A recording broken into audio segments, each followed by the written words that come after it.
Tukio hilo lilitokea usiku wa kuamkia Jumatatu ya Pasaka, eneo la kiwanda lililovamiwa na kuwashwa moto na watu wanaodaiwa kukimbia ndani ya kanisa la Efata, ambapo polisi walilazimika kutumia risasi kuwakamata washukiwa wa tukio hilo baada ya kuonesha kutotii amri za kijeshi.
Baadhi ya walinzi wa kiwanda cha Afroplus akiwemo Bwana Zubere Alfan Kapile wameelezea jinsi watu hao walivyovamia wakati wakiwa katika kazi zao na kile wanachodhani kuwa ni chanzo cha tukio hilo.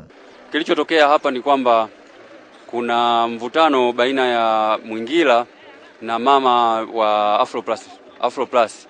Sasa alikuwa amewaamuru walinzi wake wazuie walinzi wa kwanza security wasiingie kwenye zamu.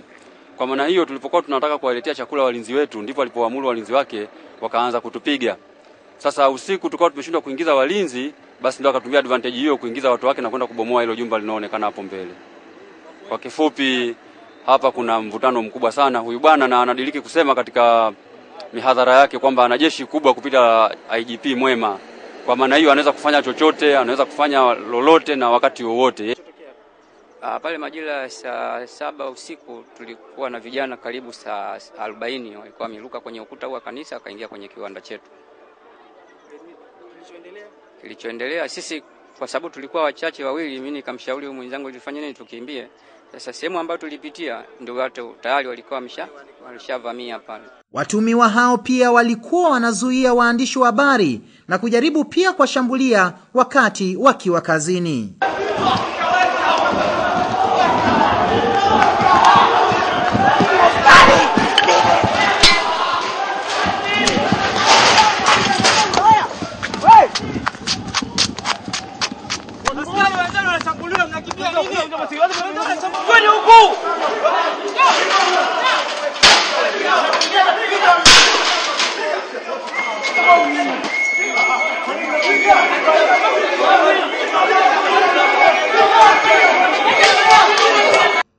Kiongozi kutoka kampuni ya zimamoto iliyofika kuzima moto kwenye kiwanda hicho, Bwana Yusuf Mohamed Mkali, amesema ni dhahiri kuna uhasama kati ya kanisa hilo na kiwanda hicho.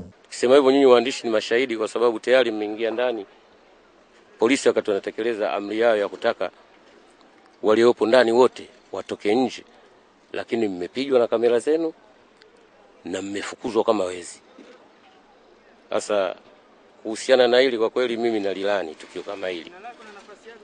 ITV iliwatafuta viongozi wa kanisa la Efata ili kuweza kupata maelezo yao kuhusu tukio hilo bila mafanikio, baada ya kuambiwa viongozi wako nje ya jiji la Dar es Salaam katika semina, akiwemo mkuu wa kanisa hilo Mtume na Nabii Joseph Atelesi Mwingira.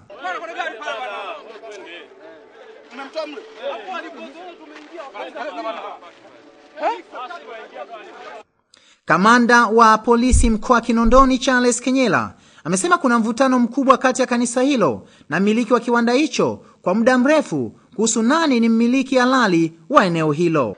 Sasa katika kuwakabili hao waumini walikimbilia kwenye kanisa, lakini askari walipofika huko bado waumini hao wakawaita askari kwamba ni wezi, yani kwamba tumevamiwa na wezi. Sasa ilibidi kidogo reasonable force itumike kwa kurusha mabomu kadhaa ya machozi ili kuwaweka sawa, na hatimaye watuhumiwa 51 walikamatwa. Ukichukulia na hawa wawili ambao ni walinzi, jumla yao sasa ni watuhumiwa 53.